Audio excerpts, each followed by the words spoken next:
Hello students, career with उत्कर्ष में मेरठ आज आपका स्वागत है। इसमें मैं आपको साइकोलॉजी पढ़ाऊंगी जो आपकी सीटेट और यूपीटेट में चाइल्ड डेवलपमेंट के नाम से जानी जाती है। ये आपके सीटेट में भी आएगी, यूपीटेट में भी, और आपके सहायक अध्यापक तीनों के लिए बहुत ज़्यादा प्रेरणादायक भी है और आपकी लाइफ में यूज़ होने वाली भी या यूज़ होने वाला सब्जेक्ट भी है, जो समय समय पर दूसरों के व्यवहार को जानने में, समझने में, उनको पहचानने में मदद करता है।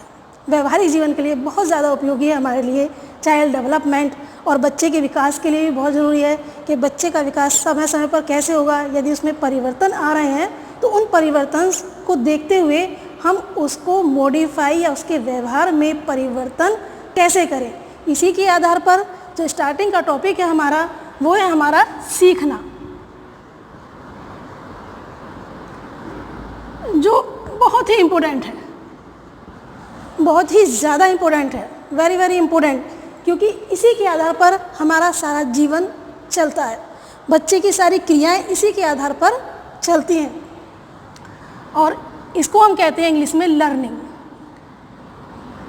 सीखने से भी ज़्यादा हम वर्ड सुनते हैं लर्निंग। क्या आपने सीखा नहीं है समय समय पर? ये बातें हमारे हम सुनते रहते हैं समय समय पर। तो यही चीज़ आज हमें यहाँ पर सीखनी है, लेकिन इसको हमें सीखना है एक सिलेबस के रूप में। तो सबसे पहले लर्निंग क्या है? What is learning?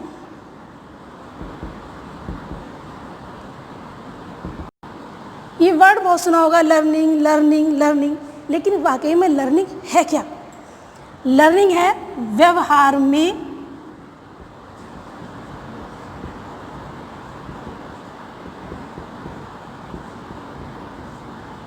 वांछित परिवर्तन। अब आप सोच रहे होंगे ये वांछित क्या है, क्योंकि बहुत ही ज़्यादा हिंदी का वर्ड है, या इसे हम कह सकते हैं हमारी साइकोलॉजी का वर्ड है। तो ये वांछित है क्या? वांछित के अनुसार है जैसा हम चाहें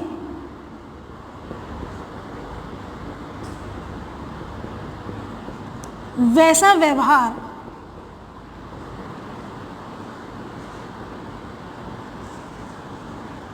छात्र या कोई भी व्यक्ति करे। यानी जैसा परिवर्तन हम छात्र में चाहते हैं वैसा परिवर्तन होना ही व्यवहार में वांछित परिवर्तन कहलाता है, और ये व्यवहार में वांछित परिवर्तन ही सीखना कहलाता है। तो हम इसकी डेफिनेशन में कह सकते हैं कि व्यवहार में वांछित परिवर्तन ही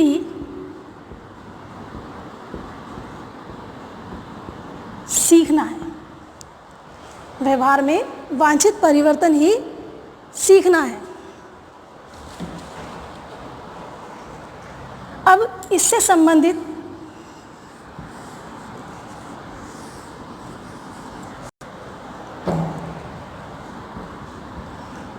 कुछ परिभाषाएं हैं जो अलग अलग साइकोलॉजिस्ट ने अपने अपने हिसाब से कही हैं। जैसे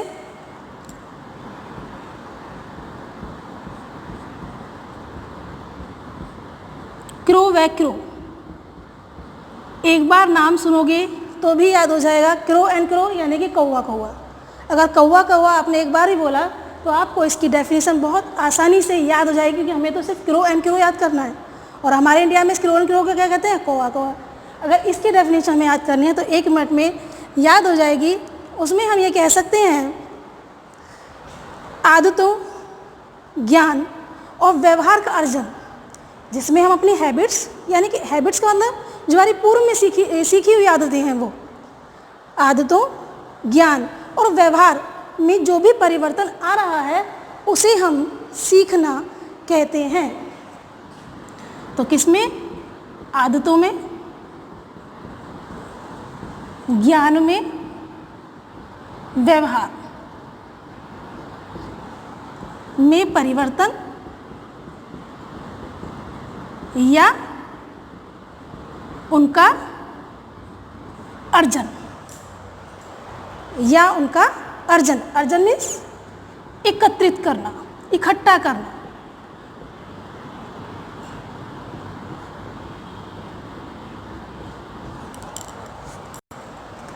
तो हमारा क्या कहलाता है, ये सीखना कहलाता है। ये क्रो के अनुसार है, ठीक है। फिर इसी प्रकार से कॉलर ने भी कहा है कि जितनी भी परिस्थितियाँ होती हैं, संपूर्ण परिस्थितियों का संगठन ही हमारा सीखना कहलाता है। गिलफर्ड ने भी कहा है कि व्यवहार में परिवर्तन ही सीखना है। इसमें फिर आपकी आती हैं सीखने की विशेषताएं। इसकी विशेषताएं क्या हैं लर्निंग की?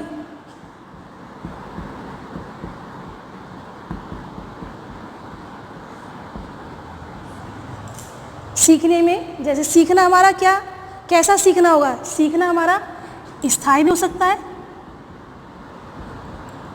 और अस्थायी।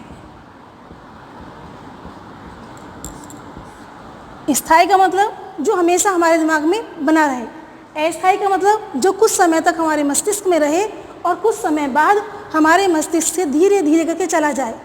तो कौन सा ज्ञान ऐसा होता है जो मस्तिष्क से धीरे धीरे चला जाता है? वह होता है जिस ज्ञान को हम इस्तेमाल कम करते हैं या जो कुछ समय के लिए हमारे लिए यूज़फुल होता है, बस जितना सीखा उसके बाद जीवन में उसका प्रयोग नहीं है। जब उसका प्रयोग नहीं है तो वो क्या होगा? धीरे धीरे क्षीण होता चला जाएगा और उसे हम भूल जाएंगे। बचपन से आज तक जाने हमने कितना पढ़ा होगा, लेकिन हमें सब कुछ याद नहीं रहता है। बल्कि क्या होता है कि जो हमारे जीवन में काम आ रहा है वही हमें याद रहता है और बाकी धीरे धीरे हम भूलते चले जाते हैं। तो जो हमें याद रहता है वह स्थायी ज्ञान है।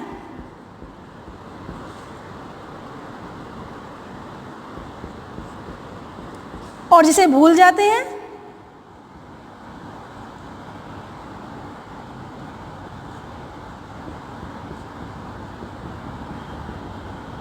वो भी कैसे? धीरे धीरे। वो हमारा क्या है? अस्थायी। इसी प्रकार से सीखना जो है नकारात्मक और सकारात्मक दोनों तरीके का होता है। तो सीखना हमारा नकारात्मक व सकारात्मक दोनों तरीके का होता है। हम नेगेटिव एक्टिविटी भी सीखते हैं समाज में रहकर और हम पॉजिटिव एक्टिविटी भी सीखते हैं। लेकिन जैसे जैसे हम नेगेटिव एक्टिविटी को सीखते हैं और हम समझ लेते हैं दोनों में डिफरेंस, क्या हमारे लिए अच्छा है और क्या हमारे लिए बुरा है, उस चीज़ को हम छोड़ते चले जाते हैं। जब हम समाज में बैठते हैं तो हमें हर तरह का व्यक्ति मिलता है, अच्छा भी और बुरा भी। लेकिन जब हम जजमेंट करते हैं तो नकारात्मक चीज़ों को छोड़ते चले जाएंगे और सकारात्मक चीज़ों को अपनाते हुए चले जाते हैं, जिससे कि हम आगे की तरफ बढ़ते चले जाते हैं। और ये जो सकारात्मक चीज़ें हम सीखते हैं नकारात्मक चीज़ों को छोड़ते हुए, ऐसा नहीं कि नकारात्मक को अपनाएंगे ही नहीं, नकारात्मक हमारे जीवन में आएंगे भी और उन्हें हम छोड़ेंगे भी, क्योंकि वही हमारा क्या होगा? एक्सपीरियंस होगा। वही हमारा क्या होगा? एक्सपीरियंस होगा, अनुभव होगा। वही हमारे अनुभवों के साथ जुड़ते चले जाएंगे। तो इसलिए नकारात्मक चीज़ों को छोड़ते हुए सकारात्मक के साथ आगे बढ़ना ही हमारा लर्निंग यानी कि सीखना कहलाता है।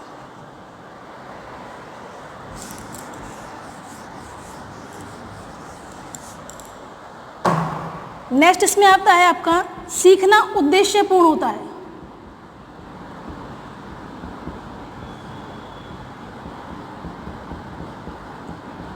एग्री करते हैं क्या आप इस बात से कि सीखना उद्देश्यपूर्ण होता है? तो सीखना उद्देश्यपूर्ण होता है। कैसे होता है उद्देश्यपूर्ण? हम उन्हीं कार्यों को सीखते हैं जिनसे हमें लाभ होता है और जो हमारे जीवन में आगे काम आने वाली हैं। जैसे आज की शिक्षा क्या है? आज हम शिक्षा क्यों ग्रहण करना चाहते हैं? आज हम शिक्षा काम के लिए, व्यवसाय के लिए, कारोबार के लिए ग्रहण करना चाहते हैं। इसलिए आज हमारी शिक्षा क्या है? उद्देश्यपूर्ण।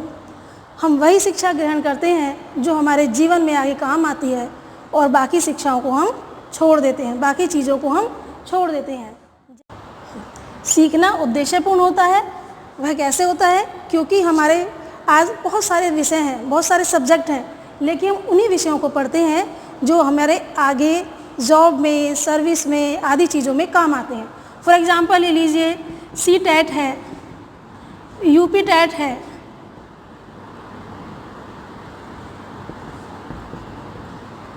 तो बहुत सारे ऐसे स्टूडेंट होंगे जो केवल अभी किसको पढ़ रहे हैं, हमारे साइकोलॉजी को या चाइल्ड डेवलपमेंट को। क्यों पढ़ रहे हैं वो? क्योंकि स्टूडेंट्स को मालूम है या बच्चों को मालूम है कि हम यदि इसको पढ़ेंगे तो सीटेट और यूपीटेट या सहायक अध्यापक की परीक्षाएं क्वालिफाइड कर लेंगे और हमें जॉब मिल जाएगी, जिससे हमारा क्या होगा, उद्देश्य पूर्ण हो जाएगा। तो सीखना कैसा हो गया, हमारा उद्देश्य पूर्ण भी होता है।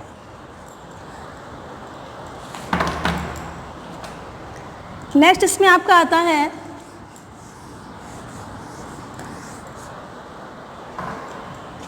सीखने को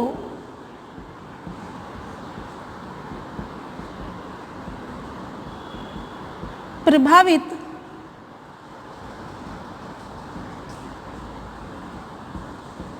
करने वाले कारक। कारक मीन्स हमारे क्या हो गए, फैक्टर्स। तो हमारी लर्निंग भी क्या होती है, इफेक्ट होती है बहुत सारी चीज़ों से। ऐसा नहीं है कि जो हमने सोचा और हमने सारा काम कर लिया, ये कुछ जरूर नहीं है, लेकिन बहुत सारे ऐसे पॉइंट हैं जिनसे हमारी लर्निंग क्या होती है, इफेक्ट हो जाती है। लेकिन जो उसमें मोस्ट इम्पोर्टेंट है आपका नंबर 1, वो है हमारी अभिप्रेरणा या मोटिवेशन। अभिप्रेरणा में भी हो सकता है आपने वर्ड ना सुना हो, लेकिन मोटिवेशन आपने बहुत ज़्यादा चलन में, हमारे समाज में ये शब्द आपने बहुत ज़्यादा सुना होगा। मोटिवेट करने का मतलब है किसी को आगे बढ़ाने से। मोटिवेट करने का तात्पर्य है किसी को आगे बढ़ाना। आगे बढ़ाने के लिए शब्दों से समझाकर किसी भी तरीके से उसे मोटिवेट करना है हमें। अगर वो कहीं रुक गया है तो उस पथ से आगे की तरफ प्रसारित करना ही हमारा मोटिवेशन कहलाता है। यदि कई बार क्वेश्चन आता है सीखने को प्रभावित करने वाले कारक में सबसे इम्पोर्टेंट कारक कौन सा है, तो यदि उसमें अभिप्रेरणा दिया हुआ है, बाकी को हमें देखने की आवश्यकता भी नहीं है, यदि उसमें अभिप्रेरणा या मोटिवेशन जैसा शब्द दिया हुआ है तो केवल और केवल आंख बंद करके हमें इसे ही टिक करना है, चाहे क्वेश्चन को कितना भी घुमा के दिया जाए। उसके बाद नेक्स्ट इम्पोर्टेंट जो पॉइंट होता है आपका, वो होती है हमारी रुचि, इंटरेस्ट। हमारी क्या पढ़ने की इच्छा है, हम क्या पढ़ना चाहते हैं। जैसे आजकल लॉकडाउन चल रहा है, वैसे खुल गया है कुछ समय कुछ जगह पे, या कहो कम तरीके से हम आ जा रहे हैं बहुत ज़रूरी बातों के लिए, तो हम घर पे पढ़ रहे हैं लेकिन बहुत मन लगा के पढ़ रहे हैं। उधर से मम्मी ने बहुत अच्छा सा खाना बनाया, बहुत अच्छा तड़का लगाया, उसकी खुशबू जैसे ही हमारी नाक में जाएगी हमारा मन तुरंत भटक जाएगा। हम पूछेंगे मम्मा क्या बनाया है, तो इट मीन्स वो रुचि है जो हमें पढ़ने से ज़्यादा खाने की तरफ प्रसारित करके ले गई है और हमारा ध्यान बढ़ जाता है। इसीलिए इंटरेस्ट भी हमारे पढ़ने में बहुत ज़्यादा इम्पोर्टेंट है, क्योंकि हमें ध्यान नहीं भटकाना है। वो रुचि, वो इंटरेस्ट हमारा किसके लिए होना चाहिए, पढ़ाई के लिए, सीखने के लिए। यदि वो चीज़ हमारी सीखने में आ जाएगी तो हम कभी भी पीछे नहीं रह पाएंगे। फिर नेक्स्ट कारक इसमें आपका होता है वातावरण। वातावरण का भी बहुत इफेक्ट है, ऐसा नहीं है वातावरण का इफेक्ट नहीं होता। जैसे माहौल में हम रहते हैं वैसे ही हम हो जाते हैं। बिल्कुल सही बात है ये कि 80% जो रहन सहन है हमारे आसपास के माहौल के इफेक्ट से होता है। अगर आप विदेशों में जाके देखेंगे, वहाँ के बच्चे को हिंदी नहीं आती, इंग्लिश आती है, चाहे वो बिल्कुल ही बिना पढ़ा लिखा हो। Reason environment. भारत का बच्चा है, इंग्लिश नहीं आती उसे, बिल्कुल नहीं पढ़ा हुआ होगा, लेकिन उस बच्चे को हिंदी आती है, कारण एनवायरनमेंट। तो बच्चे को अच्छा सीखने के लिए अच्छा एनवायरनमेंट मिलना भी अत्यधिक ज़रूरी है, क्योंकि उसी से हम आगे की तरफ बढ़ सकते हैं। बहुत गर्मी होगी तो भी हमारा एग्ज़ाम ख़राब हो सकता है, बहुत ज़्यादा सर्दी होगी तो हम सो जाएंगे। जैसे आजकल लॉकडाउन है तो हम क्या कर रहे हैं, मन करा टीवी देख लिया, मन करा इधर घूम लिए, मोबाइल में चैटिंग कर ली। तो ये सब क्या है, हमारा वातावरण, पढ़ने का वातावरण लगता है हमारा थोड़ा सा ख़त्म हो गया है कोरोना की वजह से।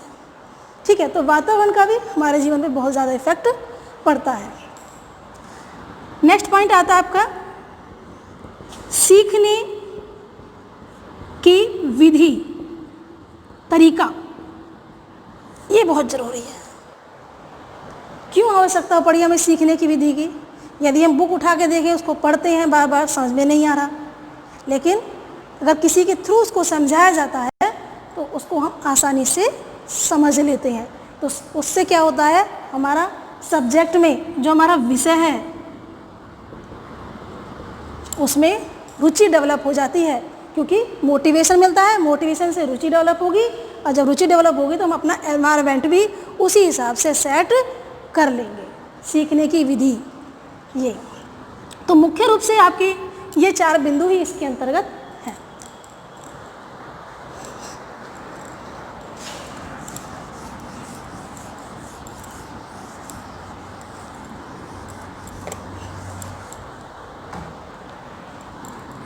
नेक्स्ट इसमें आपके आते हैं, चूंकि लर्निंग की बात कर रहे हैं तो सीखने के नियम, सीखने के नियम, सीखने के तरीके भी होते हैं। तो जो हमारे फेमस साइकोलॉजिस्ट हैं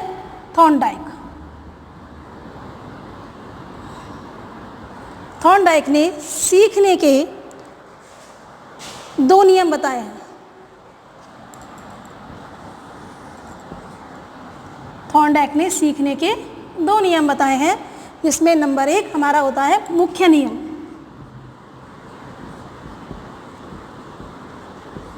या इसको हम कहते हैं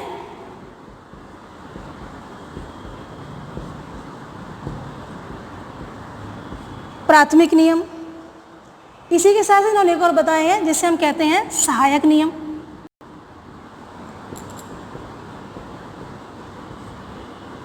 या इन्हें हम कहते हैं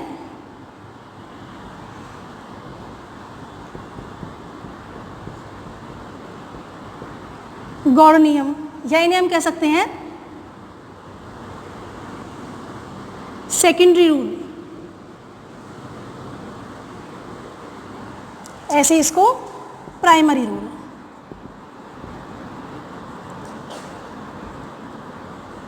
कहने का तात्पर्य है, थॉर्नडाइक ने सीखने के कुछ नियम बताए हैं, और हम जितने भी लोग यहाँ समाज में हैं, सभी लोग हम इन्हीं नियमों से सीखते हैं। मुख्य रूप से प्राइमरी या मुख्य नियम जो दिए हैं उनके अनुसार, और बाकी सहायक नियम, इनके साथ साथ ये नियम भी हमारे सीखने में चलते हैं। जो मुख्य नियम है वो थॉर्नडाइक ने 3 प्रकार के बताए हैं, 3 टाइप्स, जिसमें नंबर 1 बीएड आपने किया है या बीटीसी आपने किया है, बाकी कुछ याद हो या ना हो, लेकिन थॉर्नडाइक के ये 3 नियम आपको अवश्य ही याद होंगे। इसमें सबसे पहले आता है तत्परता का नियम। तत्परता मीन्स सीखने के लिए तैयार रहना, या हम कहते हैं ना तैयार हो जाओ। तैयार हो जाओ मीन्स सीखने के लिए तैयार रहना।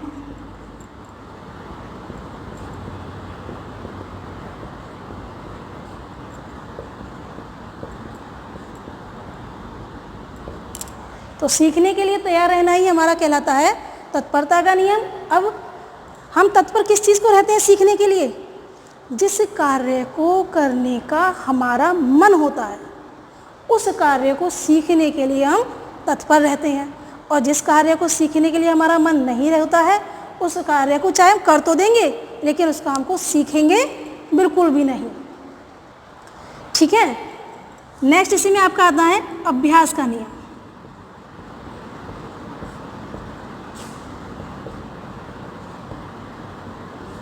रूल ऑफ प्रैक्टिस, अभ्यास का नियम, यानी कि जो भी हमने सीखा है, जिसको हम सीखने के लिए तत्पर थे, वो हमने सीख लिया, या जिस भी सब्जेक्ट में हमारी रुचि थी वो हमने सीख लिया। और जब उसको हमने सीख लिया तो उस सब्जेक्ट की, उस विषय को हम बार बार रीडिंग करेंगे। तो किसी भी विषय को बार बार पढ़ना या बार बार उसकी रीडिंग करना, बार बार उसके बारे में सोचना, वही आपका कहलाता है अभ्यास का नियम। और आपने प्रैक्टिस वर्ड बहुत ज़्यादा सुना होगा, वो हमारा सबसे ज़्यादा होता है मैथ में, गणित में। कहते हैं ना प्रैक्टिस करो, जितनी प्रैक्टिस करोगे उतनी ही ज़्यादा मजबूत होगी। तो वो हमारा क्या है, अभ्यास का नियम, यानी बार बार पढ़ने को अभ्यास का नियम कहते हैं। तो अभ्यास का नियम भी थॉर्नडाइक ने 2 प्रकार का बताया है। एक तो इसमें है उपयोग का नियम,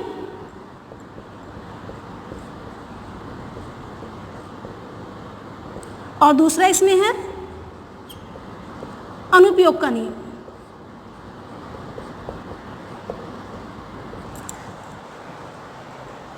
वैसे एक बात बताते हैं आपको, जितनी डिटेल यहाँ आपको दी जाएंगी, बिल्कुल बेसिक चीज़ें, इतनी शायद आपको कहीं और ना मिले। आप कंपैरिजन भी चाहे करके इसका देख सकते हैं, इतनी डिटेल्स में आपको कोई नहीं बताएगा जितने आपको यहाँ पर उत्कर्ष के अंतर्गत बताई जा रही है। उपयोग का नियम, उपयोग से मतलब जो चीज़ें हमारे जीवन में बार बार यूज़ हो रही हैं उसे हम उपयोग का नियम कहते हैं। अनुपयोग का नियम, जो हमने जीवन में सीखी तो है लेकिन उनका उपयोग हम जीवन में बार बार नहीं कर रहे हैं और धीरे धीरे उन्हें भूल रहे हैं, वो हमारे होते हैं अनुपयोग के नियम। मैथ हमने पढ़ा है, हिस्ट्री हमने पढ़ी है, ज्योग्राफी हमने पढ़ी है, हर चीज़ हमने प्राइमरी लेवल पर पढ़ी है, लेकिन आज हमें कितनी याद है? बस उतना याद है जितना आज हम पढ़ाते हैं या जहाँ पर आज हम काम कर रहे हैं, उतनी चीज़ें हमें पता है। तो वो हमारे हो गए उपयोग के, और जो हम भूल चुके हैं वो हमारे हो गए अनुपयोग के। थर्ड इसमें आपका आता है, जो थॉर्नडाइक ने दिया है, वो है आपका प्रभाव का नियम, इफेक्ट। किसका इफेक्ट किस पर कितना पड़ता है? तो जब हम सीखते हैं प्रभाव से भी सीखते हैं। कई बार कोई बात ऐसा इफेक्ट हमारे जीवन पर छोड़ जाती है, उसको हम अपने जीवन की मोटिवेशन बना लेते हैं या उद्देश्य बना लेते हैं और जीवन में आगे बढ़ जाते हैं। इस तरह के सीखने को प्रभाव का नियम कहते हैं। हो सकता है हम गांधी जी की जीवनी पढ़ रहे हों और अहिंसावादिता को अपना लें, राजा हरिश्चंद्र की स्टोरी पढ़ रहे हों, सत्यवादिता को अपना लें, तो उसका इफेक्ट जो स्वयं से पड़ रहा है हमारे ऊपर, उसे हम कहते हैं प्रभाव का नियम। या किसी टीचर के पढ़ाने का इफेक्ट बहुत अच्छा लगा हो तो वो भी हमारा क्या है, प्रभाव का नियम कहलाता है। तो इसे हम बोलते हैं जिसके आधार पर हम आगे सीख रहे हैं, अपने अंदर का मोटिवेशन जागृत होता है, इंटरनल मोटिवेशन दूसरे को देखकर, तो वो हमारा क्या कहला रहा है, प्रभाव का नियम। लेकिन थॉर्नडाइक के इस नियम से थॉर्नडाइक खुद संतुष्ट नहीं थे, उन्होंने इस नियम को थोड़ा सा बदल दिया और इसका नाम बदल दिया, और नाम बदल के रख दिया इसका संशोधन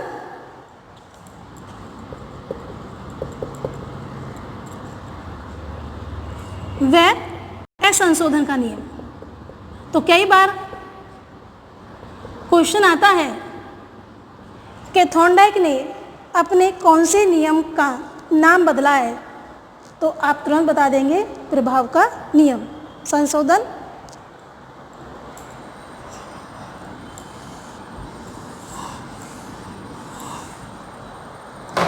ये था हमारा थर्ड, था हमारा, थोड़ा नीचे चला गया। प्रभाव का नियम दोबारा लिख देती हूँ, और इसका नया नाम कर दिया इन्होंने संशोधन व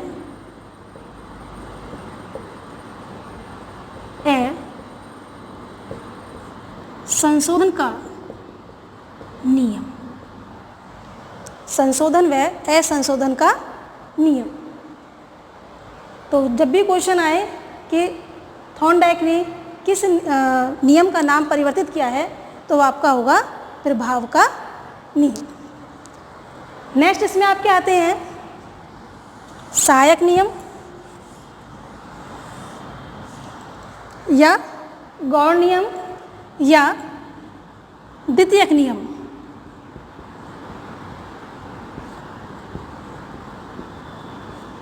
और ये आपके होते हैं 5 प्रकार के, 5 टाइप्स। और ये आपके कितने थे? 3 प्रकार के। कई बार क्वेश्चन आता है कि थॉर्नडाइक ने सीखने के कितने प्रकार बताए, और वहाँ पर ऑप्शन होते हैं नंबर 1 3-5, नंबर 2 5-3, नंबर 3 3-4, नंबर 4 3-3। कोई भी हो सकता है, लेकिन ज़्यादा कन्फ्यूजन हमारा कहाँ होगा, यहाँ पर होगा। क्यों होगा? क्योंकि 5-3 3-5 लेकिन हमेशा पहले प्राथमिक आते हैं, बाद में द्वितीयक आते हैं। इसलिए कभी भी इस तरह का क्वेश्चन आए तो आप बताएंगे 3 और 5, 3 मुख्य और 5 सहायक नियम। तो इस तरह के क्वेश्चन भी यहाँ पर निकल कर आते हैं। कई बार क्वेश्चन आता है कि निम्न में से कौन सा थॉर्नडाइक का सीखने का मुख्य नियम है, थॉर्नडाइक के सीखने का मुख्य नियम है या थॉर्नडाइक के सीखने का मुख्य नियम नहीं है। तो वहाँ पर वो क्या करेंगे, बाकी 3 ऑप्शन हमारे कहाँ से दे देंगे, सहायक नियम से, जिसमें चलिए जैसे नंबर 1 दे देंगे,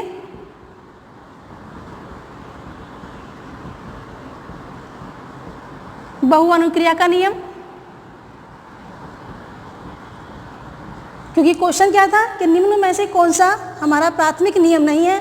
तो बाकी 3 जो हमने पढ़े हैं, बाकी 3 हम वो लिख सकते हैं। जैसे कौन कौन से थे जरा बोलेंगे साथ साथ। नंबर 1 तत्परता का नियम, वेरी गुड। नंबर 3 कौन सा हो गया आपका, अभ्यास का नियम।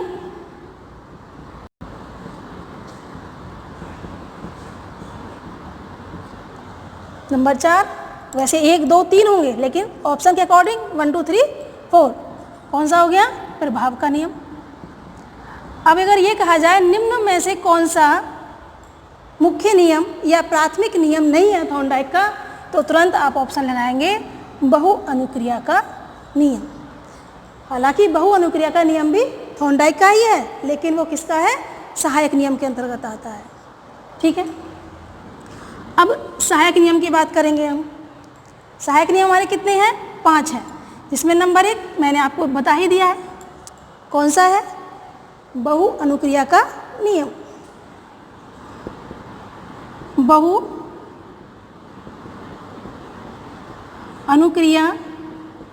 का नियम। यहाँ बहु का मतलब बहुत सारी, बहु का मतलब बहुत सारी,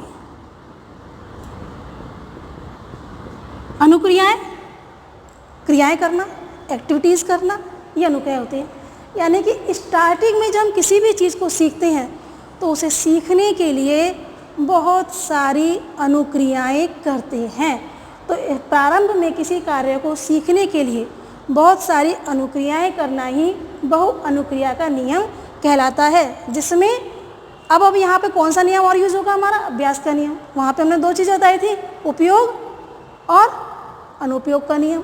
उपयोग जो हमारे जीवन में बार बार काम आएंगे, अनुपयोग जो हमारे जीवन में फिर काम नहीं आएंगी। तो बहुअनुक्रिया में भी क्या होगा कि शुरुआत में तो हम सब चीज़ों को सीखेंगे, लेकिन उसके बाद धीरे धीरे जो हमारे कम काम आने वाली चीज़ें उनको छोड़ते हुए चले जाएंगे, और इस तरह से ये हमारे बहुअनुक्रिया का नियम काम आता है।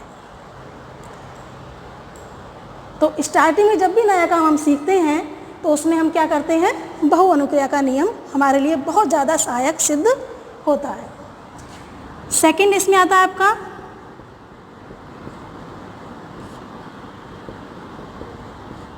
मानसिक वृत्ति का नियम। मानसिक वृत्ति, मनोवृत्ति मीन्स हो गया मन से तैयार होना। जैसे आपका तत्परता का नियम था, सेम उसी बेस पे आता है मानसिक वृत्ति का नियम, यानी कि मन से तैयार होना। हम किसी भी कार्य को तभी कर सकते हैं जब हम उसे सीखने के लिए मन से तैयार होंगे, अदरवाइज हम उस कार्य को ठीक ढंग से नहीं सीख पाएंगे।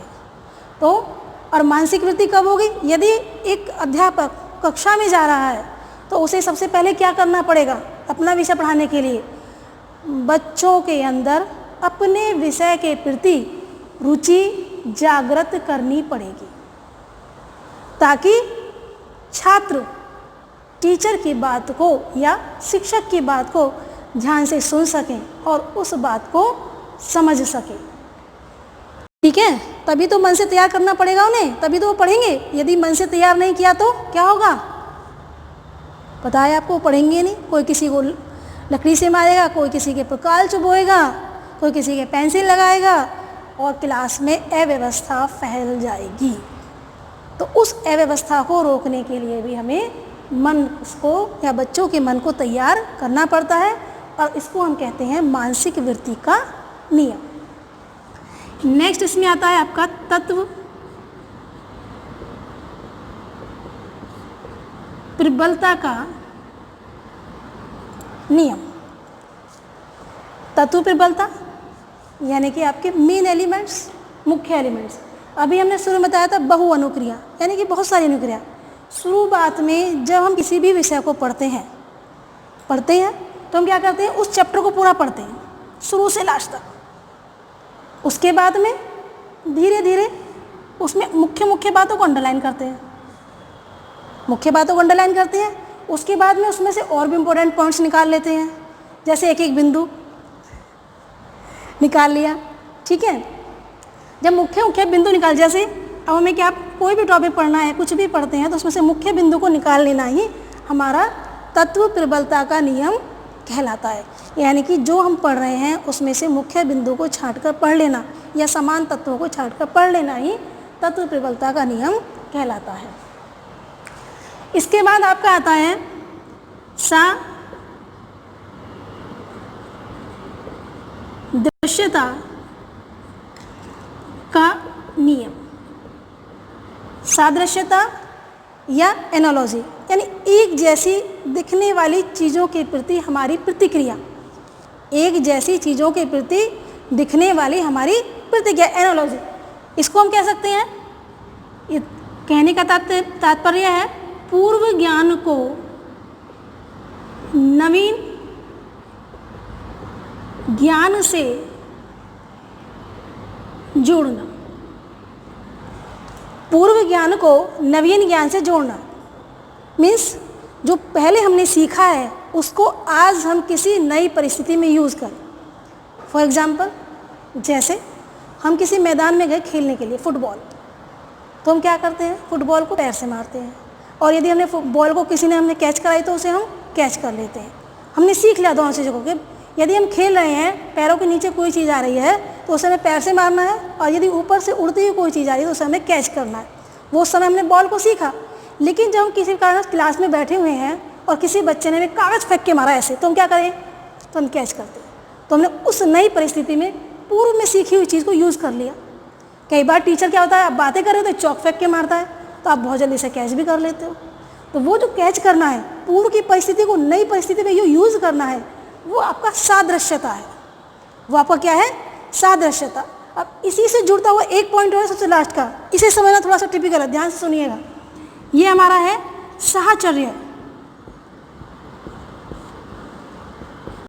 का नियम, एसोसिएशन, बिल्कुल इससे जुड़ता हुआ है, डिफरेंस नहीं है ज़्यादा कुछ में, बस इसमें हमें क्या बताना है, संबंध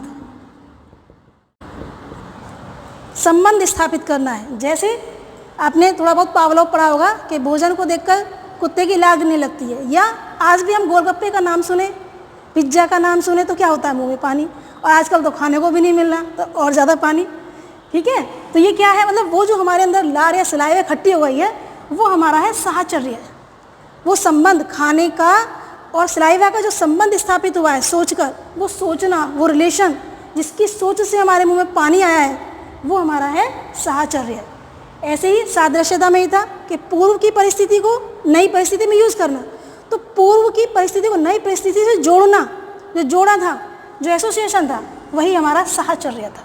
कुछ अलग से नहीं है, बस सेम है दोनों में। यहाँ तो पूर्व की परिस्थिति को नई परिस्थिति में यूज़ करना है, लेकिन यूज़ करने में जो हमने संबंध स्थापित किया है, उस संबंध को हम साहचर्य कहते हैं। और तो आज हमने थॉर्नडाइक के सीखने के दोनों नियम सीखे हैं। अब नेक्स्ट जब भी हमारी क्लास होगी, नेक्स्ट हम सीखेंगे सीखने के सिद्धांत। नेक्स्ट टॉपिक हम लेंगे सीखने के सिद्धांत, और ये आपको पता है कितने इम्पोर्टेंट हैं। सीटेट हो, यूपीटेट हो, सहायक अध्यापक हो, इसके बिना पेपर पूरा होता ही नहीं है। तो आज के लिए सिर्फ इतना ही, और यदि आपको मेरी वीडियो पसंद आई हो तो लाइक करें और शेयर करें, और कुछ और कमी लगती हो तो आप कमेंट भी कर सकते हैं। धन्यवाद।